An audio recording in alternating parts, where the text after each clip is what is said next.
Hello guys, teng gini Kazirungan Orchid Park apa itu? Saatnya sabar aja nih. Baca nak, baca baca kebutuhan sampai naik ya, sampai di mana kan? Boleh. Kita kalau kan itu sesuatu lah pak. Kita laili, istilah aku mai, apa kelas? Beda. Satu kan dong. Pasangnya arunai betul ini. Itu lah jangan nunggu lah. Ada? Tak payah nunggu. Nama Orchid nih, bah Orchid Park nih. पानी में absorb होना पड़े সাধাৰণতে অৰ্কিডবোৰ এনেকৈ ষ্টেমডালত ফুলে দেখিছে কিন্তু এজোপা orchid দেখিছে পাততে ফুলিছে পাতত ফুলিছে হেল্ল' আৰু এইখিনি হৈছে পোক পৰুৱা উদ্ভিদখিনি পতংগ Yaw फोरोंग्राबो दं आरो जुदि नोङो सोलोंनो गोसो याव फोरोंनो जागाथाय ओमफ्राय जेरावनो हाबो इयावनो खुलुमबाय होनना बुङो नेक्स्ट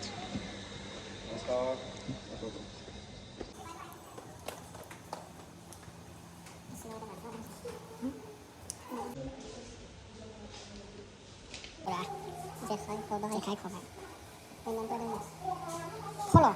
Now next.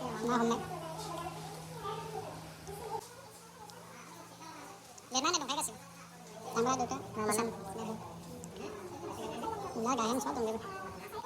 आसामनि माने गासै हारिनिनो दं ओमफ्राय माखासे दामग्रा देग्राबो दं नै गाननाय जोमनाय बर'फोरनिबो नै दं दख'ना गाननाय जोमनाय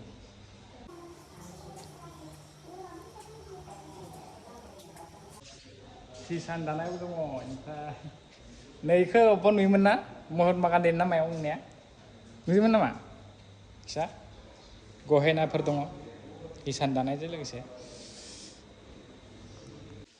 बेनिफ्राय नै माखासे अन्थाइ खुलि मुसुखाफोर दङ नैफोराव दङ नैफोर मुसुखा माबा लंथाइ खुलि माबा माबि मन्दिरफोर दङ गोदोनि गोजाम माखासे सोलोंनो गोनां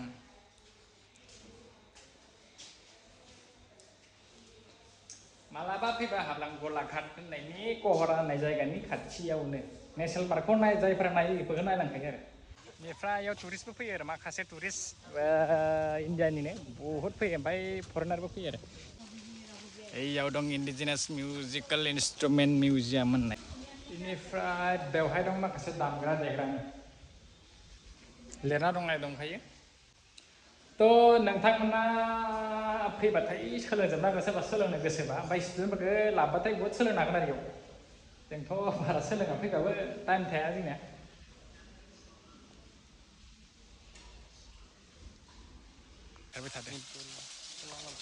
काजिरङा एम्प'रियाम दं बेयाव बायनांगोनसो बेखौ बायनांगोन टाइपनि डेन्जार बानायखादो थिंजाय बटिं नाव जावनो हायो ओमफ्राय दंमोन एसे दै गयोमोन दा गाज्रि दं ओमफ्राय दा जोङो 16 जालागासिनो आरो आंनिखौ खाम गैया होनदो गावनिया 17 ना सामब्रामा थिंजाय दङ nursery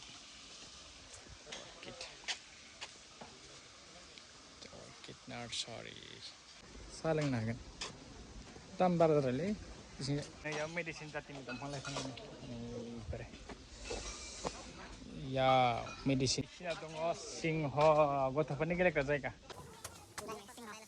Dinosaur dong. Tidak. Ini ganda. Gotofnya gila. बहुत माइ दं आरो मा जातनि माइ गासै बेफोर दङ बेयाव लिरनाय दङ गासिबो माइफोरा बेयाव गासै माबा माबि बुथुमलाबायनाय बेगर माबा माबि दङ मिथिलाय लाङालै दा बुजायना हायो टाइम गैया जोंहा खा मिउजियाम 101 भेजिटेबल्स गार्डेन 101 मैगं थाइगं नामा फाननायनि थाखायसो बेवहाय गोदोनि नै दानाय लुनाय दङ सिखाफोरनि Nifai kahasil po ni dong. Nifai ni cinta. Jangan kar medan lagi. Nifai betul namit siya. Sungai ni nifai gede nifai sana betul. Pisah ni nifai fere. गोदोनि आयुर्वेदिक मुलिफोर होननानै আৰু এইটো গহনা নাই অলংকাৰ নাই হাবা যাবাथাই গান होनाय सिख्लाफोरनि थाखाय इम्पर्टेन्ट आरो हाबा जाबा गान होनाय ने भेजिटेबल्सनि 100 भेजिटेबल्सनि याव गासै 100 दं टोटल ट्री हाउसआव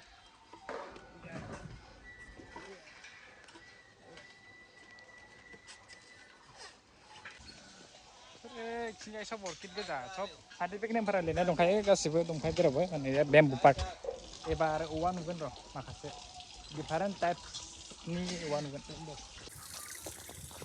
दंफांफोरखौ दांनो होआ एसेबो दांनो होआ ओमफ्राय सब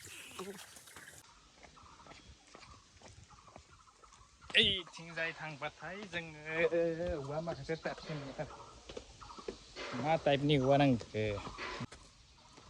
दं कलसि बा लिरनाय दङ नैयो जा मुलि बा लिरनाय दं मुलि बा बेनिफ्राय मोनसेबो मा लिरनाय दं ओइ मकाल बा लिरनाय सिनायो बे कटहा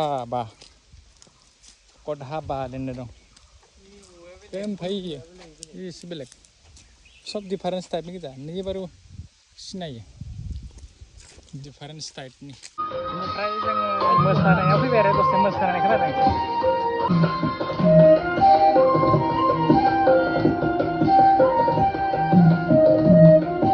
जोङो कार्बिफोरनि बेम्बु नेस नायनो नागिरदों आरो कार्बिफोरनि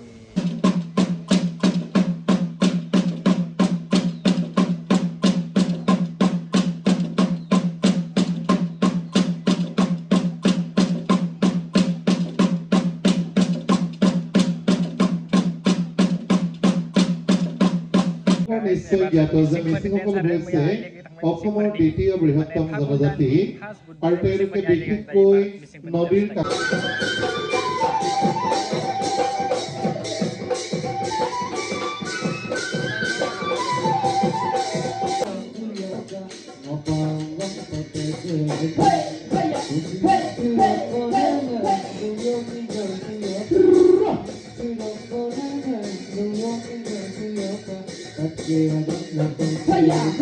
অংশগ্ৰহণ কৰে সুন্দৰ পৰিৱেশে বিৰাজ কৰিব পৰিৱেশটি জীপাল হৈ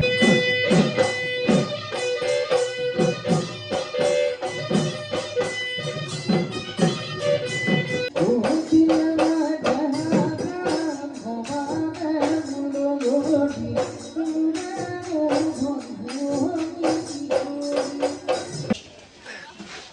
नायखांबाय आरो सानफ्रोमबो जायो सानफ्रोमबो फैबा सानफ्रोमबो नुगोन आरो सानाव ओमफ्राय जोङो थांनो जाबाय नोंथांमोना फैबा गुलाघाट माने नगाव बारनानै गुलाघाट मोनबा सिमा सायावनो नगावनि कहरा होननाय जायगानि मोनसे खाथियावनो